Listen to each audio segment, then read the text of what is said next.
So good morning guys. तो चलिए start करते हैं आज के यानी कि 19 नवंबर के इंपॉर्टेंट करंट अफेयर्स को। तो इस प्रश्न में क्या पूछ रहे हैं, अभी हाल ही में गुरु घासीदास तमोर पिंगला देश का ये 56वां बाघ अभ्यारण्य यानी कि टाइगर रिजर्व बना है, ये किस राज्य में स्थित है? तो आंसर होगा छत्तीसगढ़।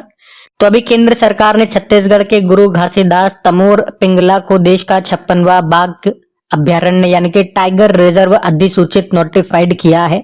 ये राज्य का चौथा बाघ अभ्यारण्य होगा, टाइगर रिजर्व होगा ये छत्तीसगढ़ का चौथे नंबर का। अभी तक यहाँ पे 3 टाइगर रिजर्व हैं, कौन कौन से? इंद्रावती, उदंती सीता नदी टाइगर रिजर्व और अचान कुमार टाइगर रिजर्व। अब ये चौथा होगा गुरु घासीदास वाला, और ये छत्तीसगढ़ के कोरिया जिले में है। और ये यहाँ पे जो गुरु घासीदास नेशनल पार्क है और Tamor Pingala wild life sanctuary है, इसके संयुक्त क्षेत्र में ये फैला हुआ है, मतलब दोनों को मिला करके पूरा ये एक टाइगर रिजर्व होगा। तो देश का तो ये 56वां टाइगर रिजर्व होगा, और आप कह सकते हो ये देश का तीसरा सबसे बड़ा, एरिया वाइज क्षेत्रफल की दृष्टि से तीसरा सबसे बड़ा टाइगर रिजर्व होगा। अभी तक हमारे पास 55 टाइगर रिजर्व थे। 55वां टाइगर रिजर्व ये धौलपुर करौली टाइगर रिजर्व है, आपको बताया राजस्थान में। इससे पहले 54वां 54th नंबर का वीरांगना दुर्गावती टाइगर रिजर्व बना था, मध्य प्रदेश में है। और उससे पहले 53rd नंबर का रानीपुर टाइगर रिजर्व जो उत्तर प्रदेश का है। देखो, पहला टाइगर रिजर्व अगर आप पूछोगे तो वो जिम कॉर्बेट टाइगर रिजर्व था। आप पूछोगे वर्ल्ड टाइगर डे कब मनाते हैं, तो 29 जुलाई को प्रोजेक्ट टाइगर आया था 1973 में। टाइगर मैन ऑफ इंडिया के नाम से किन्हें जाना जाता है? कैलाश सांकला को। अच्छा, बिहार का दूसरा टाइगर रिजर्व कौन सा बनेगा? जो कैमूर वाइल्ड लाइफ सेंचुरी है वो यहाँ का टाइगर रिजर्व बनेगा, ये पॉइंट भी आप ध्यान में रखना। अच्छा, वैसे बात छत्तीसगढ़ की है तो एक बार मैं आपको छत्तीसगढ़ भी ले चलता हूँ। ये रहा मैप में छत्तीसगढ़। कैपिटल रायपुर होती है, मुख्यमंत्री हैं विष्णुदेव साय और गवर्नर है रमन डेका। कुछ करंट अफेयर्स में आपको यहाँ से रिवाइज कराऊं तो अभी युवा मितान परिवहन योजना शुरू हुई थी, मुख्यमंत्री ग्रामीण आवास न्याय योजना, मुख्यमंत्री वृक्ष संपदा योजना। छत्तीसगढ़ के धमतरी जिले के नागरी दुबराज चावल को जीआई टैग मिला था। 2023 का जो PEN Nabokov lifetime achievement award Vinod Kumar को मिला था, और ये अवार्ड पाने वाले ये भारतीय एशियाई मूल के पहले व्यक्ति बने थे जो कि छत्तीसगढ़ से हैं। छेरछेरा महोत्सव यहाँ मनाया जाता है, मुख्यमंत्री मितान योजना, कौशल्या मातृत्व योजना यहाँ शुरू हुई थी। और मैंने आपको बताया जैसे कि इंद्रावती नेशनल पार्क है यहाँ पे, कांगेर घाटी नेशनल पार्क है, गुरु घासीदास नेशनल पार्क है, Achanakmar tiger reserve, Indravati tiger आपको यहाँ मिलेगा। लेमरू हाथी अभ्यारण्य भी यहीं पर है छत्तीसगढ़ के कोरबा जिले में। पंडवनी नृत्य ये यहीं का है, और इसकी पहली महिला कलाकार तीजनबाई कही जाती है। और हरेली त्योहार यहाँ मनाया जाता है, जबकि हरेला उत्सव ये उत्तराखंड का है। गेवरा कोयला खदान पूछेंगे कहाँ की है, छत्तीसगढ़ की है। ये न्यूज में क्यों थी? क्योंकि worldatlas.com के द्वारा दुनिया की दूसरी सबसे बड़ी कोयला खदान का दर्जा इसको दिया गया था, जबकि पहली ब्लैक थंडर खदान है जो अमेरिका में आपको मिलेगी। उसके अलावा देश का पहला कोविड गंभीरता बायोमार्कर किट यहाँ पे लॉन्च किया गया था। विश्व का सबसे ऊंचा बांस का टावर यहाँ पे लगाया गया, जिसकी ऊंचाई 140 फीट। जल जागर महोत्सव यहाँ पे मनाया गया। और अभी 27वें अखिल भारतीय वन खेल प्रतियोगिता हुई थी रायपुर छत्तीसगढ़ में, जिसमें टॉप पे छत्तीसगढ़ ही रहा था। तो ये लोग टाइगर रिजर्व के साथ साथ छत्तीसगढ़ भी मैंने आपको सारा करवा दिया रिवाइज। तो अभी हम अगला प्रश्न देखते हैं। फिर अगले में पूछ रहे हैं कि अभी हाल ही में इंटरपोल का अभी महासचिव सेक्रेटरी जनरल किसे नियुक्त किया गया? तो आंसर होगा वाल्डेसी उर्किजा को। तो अभी वाल्डेसी उर्किजा को इंटरपोल का नया सेक्रेटरी जनरल नियुक्त किया गया है। वे किस देश से बिलोंग करते हैं? ब्राजील से। उन्होंने किनका स्थान लिया? तो जुग्रेन स्टॉक का स्थान लिया उन्होंने। इंटरपोल की बात करें तो ये एक इंटरनेशनल ऑर्गेनाइजेशन है जो दुनिया भर में पुलिस कोऑपरेशन और क्राइम कंट्रोल का काम करता है। फुल फॉर्म होती है इंटरनेशनल क्रिमिनल पुलिस ऑर्गेनाइजेशन। स्थापना इसकी 7 सितंबर 1923 में हुई थी। और याद रखना, इसी कारण से 7 सितंबर को अंतर्राष्ट्रीय पुलिस सहयोग दिवस, international day of police cooperation के रूप में मनाया जाता है। 2023 से ही मनाना शुरू किया है, तो ध्यान रखना इसको भी। हेडक्वार्टर लियोन फ्रांस में है, और इसके प्रेसिडेंट कौन है? अहमद नासर अल रईसी हैं।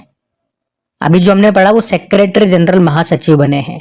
इसका मोटो होता है connecting police for a safer world.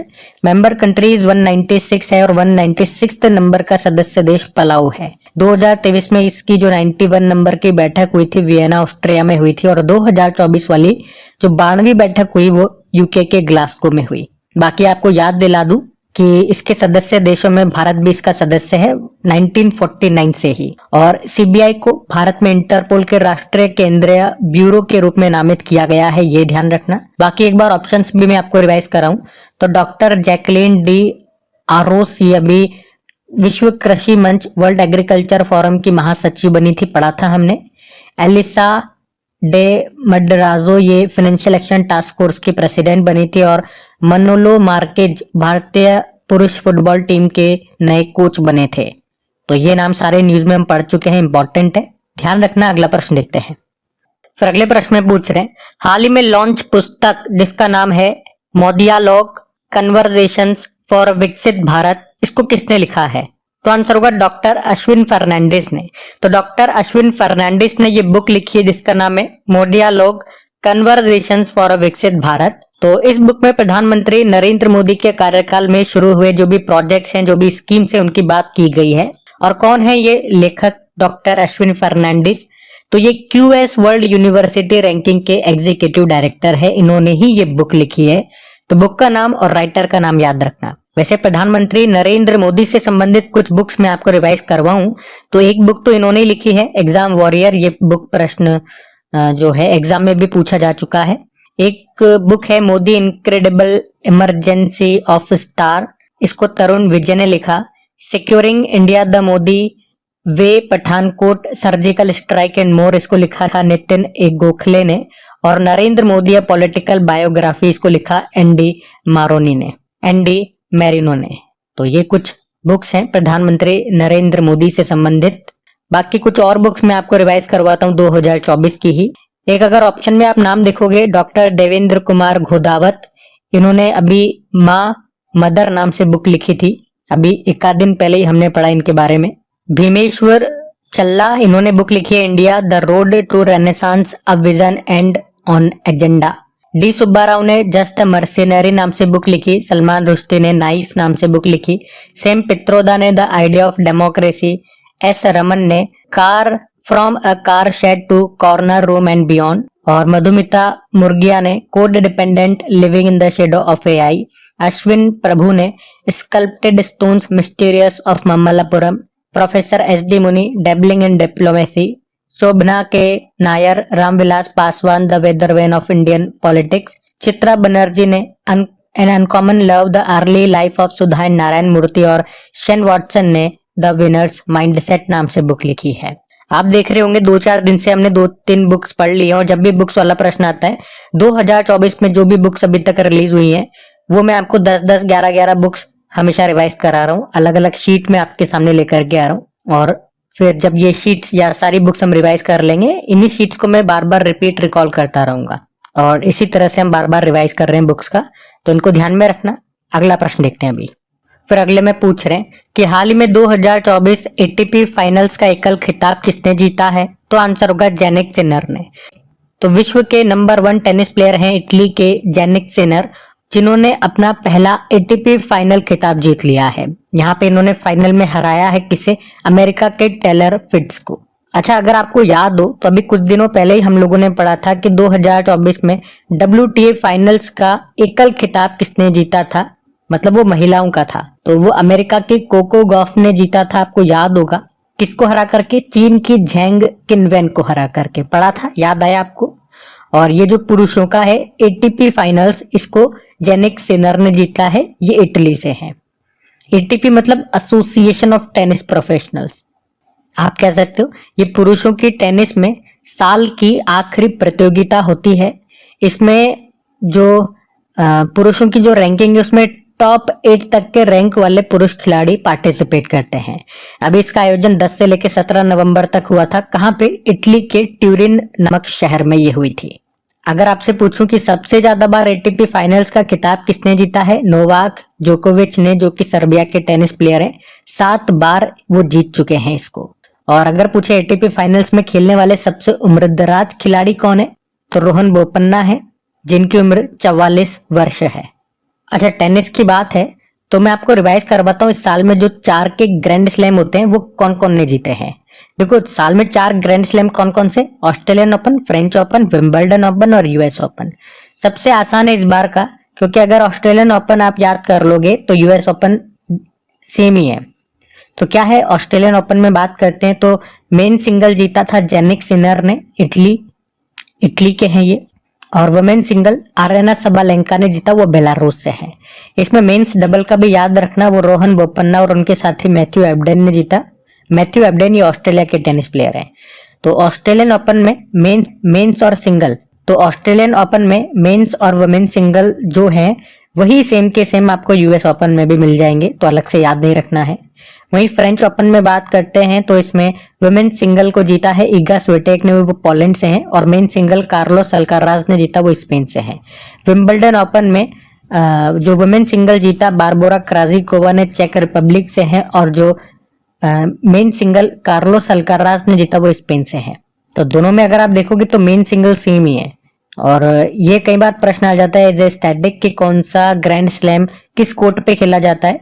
तो ऑस्ट्रेलियन ओपन और यूएस ओपन हार्ड कोर्ट पे होता है, फ्रेंच वाला क्ले कोर्ट पे होता है और विंबलडन वाला ग्रास कोर्ट पे होता है, ये भी आप ध्यान रखें। अच्छा, अब एक सिंपल सा प्रश्न आपसे पूछता हूँ। ये प्रश्न अभी 2-3 दिन पहले हम लोगों ने पढ़ा है करंट अफेयर्स की क्लास में कि अभी हमारे एक टेनिस प्लेयर हैं, उन्होंने संन्यास की घोषणा कर दी है। तो उनका नाम मैं आपसे जानना चाहता हूँ, नाम बताइए, नाम क्या है उनका। हम अगला प्रश्न देखते हैं।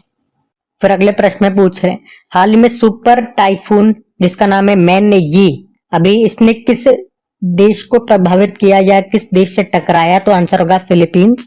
तो टाइफून नहीं, सुपर टाइफून है जिसका नाम है मैनयी, अभी फिलीपींस से ये टकराया है। और यहाँ पे जो सबसे बड़ा द्वीप है जिसको कहते हैं लुजोन द्वीप, इसी पर फिलीपींस की कैपिटल स्थित है जिसको मनीला कहते हैं। और यहीं पे ये सुपर साइक्लोन मैनयी टकराया है। इसके कारण यहाँ के लगभग 6.5 लाख लोगों को विस्थापित किया गया, डिस्प्लेस्ड किया गया, एक जगह से दूसरे स्थान पे ले जाया गया है। मतलब बड़ा खतरनाक तूफान है, तभी इसको सुपर टाइफून कहा गया है। अब मैं आपको 2024 में जो तूफान हमने पढ़े हैं वो मैं आपको रिवाइज कराता हूँ, लेकिन उससे पहले हम बात कर लेते हैं कुछ यहाँ के पॉइंट्स की। पहले मैं आपको मैप में दिखाता हूँ फिलीपींस कहाँ पर है। ये रहा मैप में फिलीपींस, और कैपिटल होती है मनीला। यहीं पे आपको एशियन डेवलपमेंट बैंक का मुख्यालय मिल जाएगा। वैसे अंतरराष्ट्रीय चावल अनुसंधान केंद्र ये भी आपको मनीला में मिलेगा, जबकि भारत में जो राष्ट्रीय चावल अनुसंधान केंद्र है वो कटक उड़ीसा में है। अच्छा, एशिया का जो नोबेल पुरस्कार कहते हैं वो रेमन मैग्सेसे अवार्ड को कहते हैं, और वो भी यहीं पे दिया जाता है। और आपको याद होगा भारत से ब्रह्मोस मिसाइल को खरीदने वाला पहला देश वो फिलीपींस ही है। यहाँ की करेंसी फिलीपीन पेसो है और प्रेसिडेंट है पोंग बोंग मार्कोस। अब 2024 के कुछ महत्वपूर्ण टाइफून जो साइक्लोन चक्रवात है जो हमने पढ़े थे वो मैं आपको एक साथ रिवाइज करा रहा हूँ, ध्यान से सुनना। तो देखो, एक शान नाम का चक्रवात आया था जापान में, एम्फेल नाम का चक्रवात भी जापान में आया। अल्वारो ये 2024 का पहला चक्रवात था जो मेडागास्कर से टकराया था। रेमल चक्रवात ये बंगाल की खाड़ी में आया था और इसका नाम रेमल ओमान ने रखा था जिसका मतलब होता है रेत। असना नाम का चक्रवात अभी अरब सागर में आया था जिसका नाम पाकिस्तान ने रखा था जिसका मतलब होता है स्वीकार करना या प्रशंसा करने योग्य। एक सुपर साइक्लोन यागी अभी ये चाइना वियतनाम वगैरह से टकराया था और भारत ने इन देशों की मदद के लिए एक ऑपरेशन चलाया था, ऑपरेशन सद्भाव नाम से, ये जरूर याद रखना। अमेरिका में अभी हेलेन चक्रवात आया, मिल्टन आया। और दाना साइक्लोन ये बंगाल की खाड़ी में आया था और इसका नाम दाना कतर ने रखा था। तो ये 2024 के सारे चक्रवात मैंने आपको रिवाइज करवाया, इनको ध्यान में रखना। अगला प्रश्न देखते हैं। फिर अगले प्रश्न में पूछ रहे हैं, हाल ही में भारत की पहली लंबी दूरी की हाइपरसोनिक मिसाइल का सफल उड़ान परीक्षण किया गया। इसकी रेंज क्या है? तो 1500 किलोमीटर से भी ज्यादा है। तो ये भारत की पहली लंबी दूरी की हाइपरसोनिक मिसाइल है जिसका भी सफल उड़ान परीक्षण किया। किसने किया? डीआरडीओ ने। और कहा? उड़ीसा के डॉक्टर एपीजे अब्दुल कलाम द्वीप पर, जिसकी रेंज 1500 किलोमीटर से भी ज्यादा है। ये मिसाइल हवा से, पानी से और जमीन तीनों जगहों से दुश्मन पर हमला कर सकती है। देखो, जो हाइपरसोनिक मिसाइल्स होती है ना, उनकी स्पीड बहुत ज्यादा होती है। मैंने आपको क्लासिफाई भी किया हुआ है, मतलब बता भी रखा है कि एक सबसोनिक मिसाइल होती है, एक सुपरसोनिक होती है और एक हाइपरसोनिक होती है। और ऐसे कैटेगराइज किया गया है, या ऐसे याद रखो कि जो सबसोनिक मिसाइल होती है उनकी जो स्पीड होती है वो 1 मैक से कम होती है, सुपरसोनिक वाले की 1 से लेके 5 मैक के बीच में होती है, और हाइपरसोनिक की 5 मैक से ज्यादा होती है। मैक मतलब होता है स्पीड ऑफ साउंड, उसको हम मैक कहते हैं, तो इससे आप ध्यान रख पाओगे। और हाइपरसोनिक जो मिसाइलें होती है उनकी सबसे खास बात ये होती है कि इनकी स्पीड तो ज्यादा होती है और इनका जो ट्रेजेक्ट्री पाथ होता है वो भी बहुत कम होता है, यानी कि कम ऊंचाई पर ये उड़ान भरती हैं, और इसी वजह से ये किसी भी रडार से पकड़ में नहीं आती है, किसी भी रडार से इनको पकड़ पाना नामुमकिन होता है। और यही वो कारण है कि इन्हें दुनिया का कोई भी मिसाइल डिफेंस सिस्टम मार नहीं सकता है। जब पकड़ ही नहीं पाएंगे तो टारगेट किसे पर करेंगे या किसे मारेंगे। ये परमाणु हथियार ले जाने में भी सक्षम होती है। तो अभी भारत की पहली लंबी दूरी की हाइपरसोनिक मिसाइल का सफल उड़ान परीक्षण कर लिया गया, ये ध्यान रखना। अब डीआरडीओ ने ये परीक्षण किया, तो एक बार डीआरडीओ के बारे में जानते हैं। Defence Research and Development Organisation full form होती है, स्थापना होती है 1958 में, नई दिल्ली में मुख्यालय है। चेयरमैन वर्तमान में समीर वी कामत है। पहले चेयरमैन इसके दौलत कोठारी थे। मोटो होता है strength origin is in knowledge, यानी कि बलस्य मूलम विज्ञानम। तो ध्यान रखना ये पॉइंट्स। अगला प्रश्न देखते हैं। फिर अगले प्रश्न में पूछ रहे हैं, हाल ही में प्रधानमंत्री नरेंद्र मोदी ने किस राज्य में बादल भोई जनजातीय स्वतंत्रता संग्राम सेनानी संग्रहालय को शुरू किया है? तो आंसर होगा मध्य प्रदेश में। तो अभी 15 नवंबर के दिन, जब आपको पता है बिरसा मुंडा जी की जयंती होती है जिसे हम जनजातीय गौरव दिवस के रूप में मनाते हैं, तो उसी दिन को प्रधानमंत्री नरेंद्र मोदी ने भारत के विभिन्न राज्यों में ट्राइब्स यानी कि जनजातियों से संबंधित कुछ स्कीम्स को और ट्राइब्स को डेडिकेटेड म्यूजियम्स की आधारशिला रखी है, जिन्हीं में से अभी मोदी जी ने मध्य प्रदेश में 2 ट्राइब्स फ्रीडम फाइटर्स म्यूजियम्स को शुरू किया है।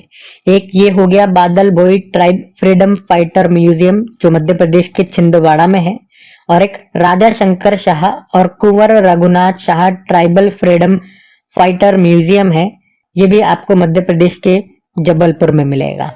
अच्छा, कुछ और म्यूजियम्स हैं जो मैं आपको रिवाइज कराता हूं, जो हमने करंट अफेयर्स में पढ़े थे, ध्यान से सुनिएगा। जैसे कि पहले ऑन साइट स्थल संग्रहालय, ये कहां पर बनेगा याद रखना, तमिलनाडु के थुथुकुडी जिले के आदिच नल्लोर में। उत्तर प्रदेश के अयोध्या में बनेगा मंदिर संग्रहालय। विश्व का सबसे बड़ा म्यूजियम ये भारत में बनेगा नई दिल्ली में, इसका नाम युगे युगीन भारत राष्ट्र संग्रहालय होगा। हड़प्पा संस्कृति का सबसे बड़ा संग्रहालय बन रहा है हरियाणा के राखीगढ़ी में।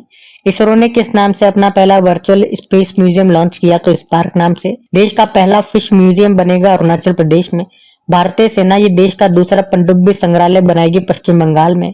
देश का पहला और विश्व का दूसरा इन्फेंट्री संग्रहालय का उद्घाटन किया गया इंदौर में। भारत का पहला डिजिटल फूड म्यूजियम खुलेगा तमिलनाडु के तंजावुर में। भारत का पहला श्रमिक आंदोलन संग्रहालय खुलेगा केरल के अल्लापुजा में।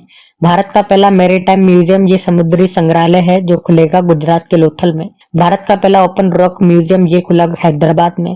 भारत का पहला कार्टोग्राफी संग्रहालय का उद्घाटन किया गया मसूरी उत्तराखंड में। भारत के पहले खुले संग्रहालय जिसका नाम शहीदी पार्क है, इसका उद्घाटन किया गया नई दिल्ली में। इंटरनेशनल म्यूजियम डे ये मनाते हैं हम 18 मई को। उसके अलावा भी हैं कुछ और, जैसे कि देश का पहला नौसेना शौर्य संग्रहालय बनेगा लखनऊ में। देश का पहला डिजिटल राष्ट्र संग्रहालय की आधारशिला ये कहाँ पे रखी गई? हैदराबाद में। दुनिया का पहला पांडुलिपि संग्रहालय कहाँ पे खुला? तिरुवनंतपुरम में। देश का पहला भूमिगत संग्रहालय कहाँ पे खुला? दिल्ली के हुमायूं के मकबरे परिसर में। भारत का पहला संविधान संग्रहालय हरियाणा में ओपी जिंदल यूनिवर्सिटी में खोला गया। भारत का पहला चिकित्सा संस्थागत संग्रहालय खुला चंडीगढ़ में, और वैदिक 3D संग्रहालय खुला जाएगा वाराणसी में। बंजारा विरासत संग्रहालय का उद्घाटन किया मोदी जी ने महाराष्ट्र के वाशिम में। देश का पहला हिंदी साहित्य संग्रहालय वाराणसी में खुला। नितिन गडकरी जी ने कहां पर जैन संग्रहालय और ज्ञान केंद्र का उद्घाटन किया? पुणे में। सूचना का अधिकार RTI संग्रहालय की आधारशिला भी रखी गई थी राजस्थान के ब्यावर में। तो काफी सारे संग्रहालय म्यूजियम्स मैंने आपको यहाँ पे रिवाइज कराई। ये सारे के सारे करंट अफेयर्स में हमने पढ़े थे, एक साथ मैंने आपको रिवाइज करा दिए। जिस तरह से टॉपिक वाइज करंट अफेयर्स पढ़ते हो ना आप लोग, यूं समझो म्यूजियम्स का ये टॉपिक वाइज करंट अफेयर्स मैंने आपको रिवाइज करवा दिया। तो ध्यान रखना इसे। अगला प्रश्न देखते हैं। और हाँ, अगर आप में से कोई स्टूडेंट पहली बार यहाँ पे करंट अफेयर्स पढ़ रहे हैं तो आपको बताना चाहूंगा कि ये जो भी क्वेश्चन हम पढ़ रहे हैं, जो भी एक्स्ट्रा में मैं आपको रिवीजन करवा रहा हूँ शीट्स से, ये सब आपको मैं PDF में देने वाला हूँ। डिटेल्ड PDF दूंगा, बिल्कुल फ्री में मिलती है अपनी PDF। तो कहाँ से आप इसे डाउनलोड कर पाएंगे? अपनी क्रैक एग्जाम एप्लीकेशन से। क्रेक एग्जाम एप्लीकेशन कहाँ मिलेगी, या तो डायरेक्ट प्ले स्टोर से आप इंस्टॉल कर लो, या उसका लिंक मैंने डिस्क्रिप्शन में दे दिया है। बाकी अगर सेशन अच्छा लगे, मेहनत अच्छी लगे, तो प्लीज एक रिक्वेस्ट है, वीडियोस को लाइक जरूर करना और अपने दोस्तों के साथ में स्टडी ग्रुप में यार एक बार शेयर जरूर कर देना। ये छोटी सी मेरी आपसे रिक्वेस्ट है। बाकी चलो अभी अगला प्रश्न की ओर बढ़ते हैं। फिर अगले में पूछ रहे हैं, अभी हाल ही में नेपाल ने भारत के माध्यम से किस देश को पहली बार बिजली का निर्यात किया? तो आंसर होगा बांग्लादेश। देखो, इस तरह का प्रश्न या यही प्रश्न हम पहले भी पढ़ चुके हैं एक्चुअली में, लेकिन अभी भारत ने इसकी मंजूरी दे दी, अप्रूवल दे दिया। एक बार फिर से ये न्यूज में है तो मैं आपको फिर से पढ़ा रहा हूँ। तो मामला क्या है, जो नेपाल है ये बांग्लादेश को बिजली बेच रहा है, पर पता है आपको बांग्लादेश और नेपाल डायरेक्ट कांटेक्ट में नहीं है, उनके बीच में एक देश आता है, वो है हमारा प्यारा भारत। तो नेपाल को भारत के ट्रांसमिशन लाइंस का इस्तेमाल करके बांग्लादेश को बिजली बेचनी होगी, या ये बिजली वहां पे ट्रांसफर करेगा। और अभी भारत ने इसकी अनुमति दे दी है, मंजूरी दे दी है कि भाई भेज लो, कोई दिक्कत वाली बात नहीं है। और ये पहली बार भी है जब नेपाल बांग्लादेश को बिजली एक्सपोर्ट कर रहा है। कितनी? 40 मेगावाट। तो ये जो बिजली है ये नेपाल के धाल केबर से भारत में एंटर करेगी। कहाँ पे? मुजफ्फरनगर बिहार में। और फिर आगे हम बांग्लादेश को इसे ट्रांसफर कर देंगे। अब नेपाल कर रहा है ना, नेपाल बेच रहा है, तो नेपाल में आपको ले चलता हूँ।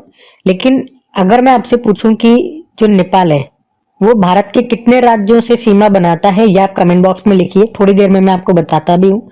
और बांग्लादेश भारत के कितने राज्यों से सीमा बनाता है? तो 5 राज्यों से बनाता है। बांग्लादेश वाली मैं बताता हूँ, नेपाल वाली आप लिखो। या एक काम करते हैं, नेपाल वाली मैं आपको बता देता हूँ, बांग्लादेश वाली आप लिख दो। चलो छोड़ो, दोनों ही मैं बता देता हूँ अभी। देखो, बांग्लादेश से 5 राज्य हमारे सीमा बनाते हैं। कौन कौन से? पश्चिम बंगाल, मेघालय, असम, त्रिपुरा और मिजोरम। और नेपाल से भी 5 राज्य बनाते हैं, वो मैं आपको मैप में दिखाता हूँ, मेरे पास मैप है क्योंकि। कौन कौन से? तो उत्तराखंड, यूपी, बिहार, पश्चिम बंगाल और सिक्किम। यहाँ की कैपिटल की बात करेंगे तो काठमांडू है, करेंसी है नेपाली रुपया, प्रेसिडेंट है रामचंद्र पौडेल और प्रधानमंत्री केपी शर्मा ओली है। बाकी कुछ करंट अफेयर्स के प्रश्न में यहाँ से आपको रिवाइज करवाऊं तो आपको याद होगा कि 2025 को नेपाल एक विशेष पर्यटन वर्ष के रूप में मना रहा है। नेपाल ने अभी पोखरा को अपना टूरिज्म कैपिटल बनाया था। माता तीर्थ ओंसी महोत्सव यहाँ मनाया गया।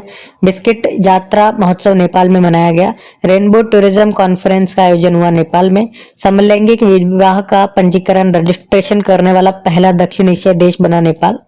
और भारत ही नेपाल के मुनाल उपग्रह को लॉन्च करेगा। भारत नेपाल से 10 सालों में 10,000 मेगावाट बिजली खरीदेगा। वर्ल्ड हेल्थ ऑर्गेनाइजेशन ने नेपाल के धुलीखेल को नेपाल का पहला स्वस्थ शहर और एशिया का दूसरा सबसे स्वस्थ शहर घोषित किया था। यूपीआई सिस्टम अपनाने वाला पहला विदेशी देश नेपाल है। इंटरनेशनल सोलर अलायंस का 101वां फुल मेंबर बना था नेपाल। नेपाल ने भारत के माध्यम से बांग्लादेश को अभी 40 मेगावाट बिजली निर्यात करने का समझौता किया, ये हमने अभी पढ़ लिया। और नीमा रंजी शेरपा दुनिया के 8,000 मीटर से ऊंची सभी 14 चोटियों पर चढ़ने वाले सबसे कम उम्र के व्यक्ति बन गए। ये नेपाल के शेरपा हैं, 18 साल इनकी उम्र है। तो ये सारे पॉइंट्स नेपाल से हैं, इनको ध्यान में रखना। अगला प्रश्न देखते हैं। फिर अगले में पूछ रहे हैं, हाल ही में क्लाइमेट ट्रेस्क रिपोर्ट के अनुसार सर्वाधिक ग्रीन हाउस गैस उत्सर्जक शहर कौन सा है? तो आंसर होगा शंघाई। तो क्लाइमेट ट्रेस ने एक रिपोर्ट जारी की है जिसमें बताया गया कि ग्रीन हाउस गैसों का सबसे ज्यादा उत्सर्जन, सबसे ज्यादा एमिशन करने वाला शहर ये है चाइना का शंघाई शहर। दूसरे स्थान पे जापान का टोक्यो बताया गया और तीसरे पे अमेरिका का न्यूयॉर्क है। अच्छा, न्यूयॉर्क किस नदी के किनारे स्थित है? हडसन नदी के किनारे। वहीं शंघाई किस नदी के किनारे स्थित है? यांगतीसी नदी के किनारे, जो कि एशिया की सबसे लंबी नदी भी है। अच्छा, ग्रीन हाउस गैसेस कौन सी होती हैं? तो ये वो गैसेस होती हैं जिनके कारण पृथ्वी का जो वातावरण का तापमान है वो बढ़ रहा है। और इनके कंट्रोल के लिए ही आपको याद हो तो 1997 में क्योटो प्रोटोकॉल हुआ था। क्योटो ये जापान में एक शहर है। और भैया जो प्रोटोकॉल है ये हुआ तो 1997 में था, पर ये प्रभाव में 2005 से आया। तो ध्यान रखना ये प्रश्न। अगला प्रश्न देखते हैं। फिर अगले प्रश्न में पूछ रहे, हाल ही में यूनेस्को ने किस राज्य के 24 तटीय गांवों को सुनामी के लिए तैयारी के रूप में अभी मान्यता दी है? तो आंसर होगा उड़ीसा।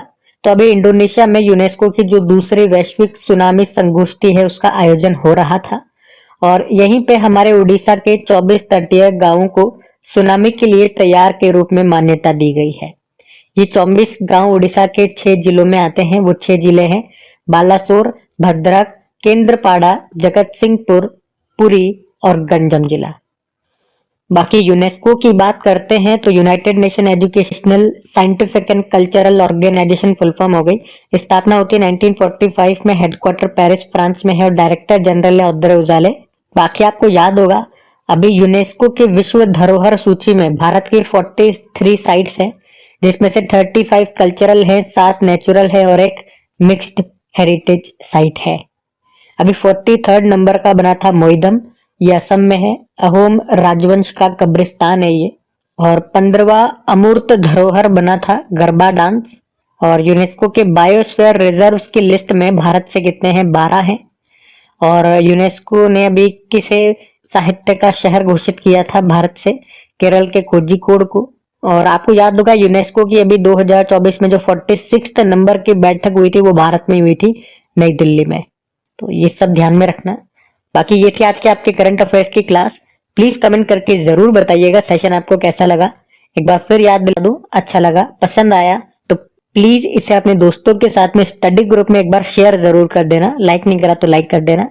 चलो अभी कल के करंट अफेयर्स का मैं आपको क्विक रिविजन करवा दूं, फिर हम सेशन एंड करते हैं। तो पहला प्रश्न पूछा था मिस यूनिवर्स 2024 का खिताब किसने जीता? विक्टोरिया केयर ने, जो कि डेनमार्क से है। फिर पूछा राष्ट्रीय मृगी दिवस कब मनाया गया? 17 नवंबर को। फिर पूछा अभी किसे नाइजीरिया का दूसरा सर्वोच्च सम्मान grand commander of the order of the niger से सम्मानित किया गया? प्रधानमंत्री नरेंद्र मोदी।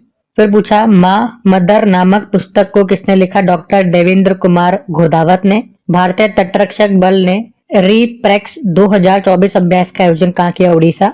और भारतीय नौसेना ने किस देश के साथ यूनिकॉर्न तकनीक के लिए समझौता किया? जापान। किसने नो योर मेडिसिन एप्लीकेशन को लॉन्च किया? खेल व युवा मंत्रालय ने।